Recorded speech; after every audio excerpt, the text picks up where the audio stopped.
2 Chronicles chapter 23. In the 7th year, Jehoiada showed his strength. He made a covenant with the commanders of units of 100, Azariah son of Jeroham, Ishmael son of Jehonan, Azariah son of Obed, Maaseiah son of Ada, and Elishaphat son of Zichri. They went throughout Judah and gathered the Levites and the heads of Israelite families from all the towns. When they came to Jerusalem, the whole assembly made a covenant with the king at the temple of God. Jehoiada said to them, "The king's son shall reign, as the Lord promised concerning the descendants of David. Now this is what you are to do.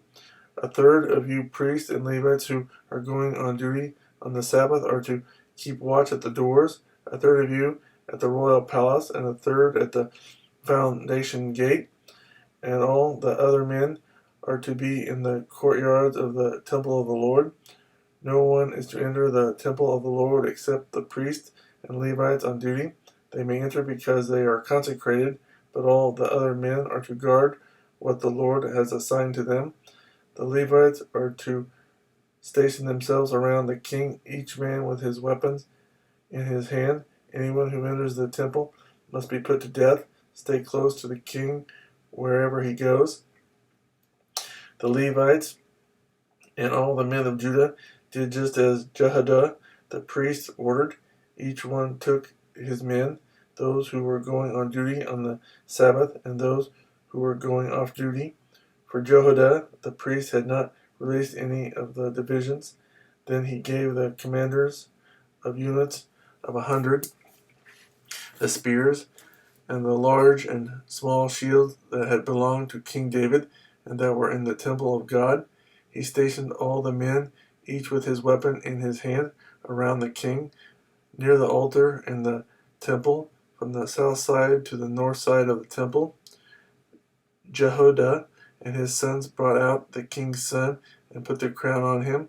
They presented him with a copy of the covenant and proclaimed him king. They anointed him and shouted, "Long live the king!"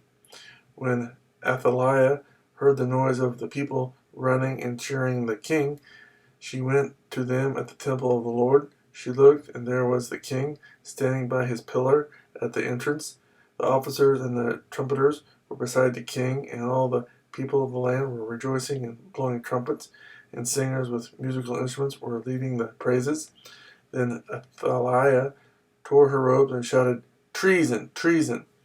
Jehoiada the priest sent out the commanders of units of 100 who were in charge of the troops and said to them, "Bring her out between the ranks and put to the sword anyone who follows her."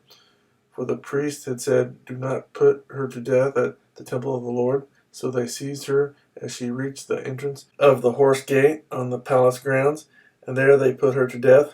Jehoiada then made a covenant that he and the people and the king would be the Lord's people. All the people went to the temple of Baal and tore it down.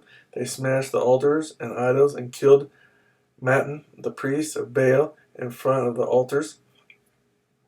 Then Jehoiada placed the oversight of the temple of the Lord in the hands of the priests who were Levites, to whom David had made assignments in the temple to present the burnt offerings of the Lord as written in the law of Moses, with rejoicing and singing, as David had ordered. He also stationed doorkeepers at the gates of the Lord's temple, so that no one who was in any way unclean might enter. He took with him the commanders of hundreds, the nobles, the rulers of the people, and all the people of the land, and brought the king down from the temple of the Lord. They went into the palace through the upper gate and seated the king on the royal throne, and all the people of the land rejoiced, and the city was quiet, because Athaliah had been slain with the sword.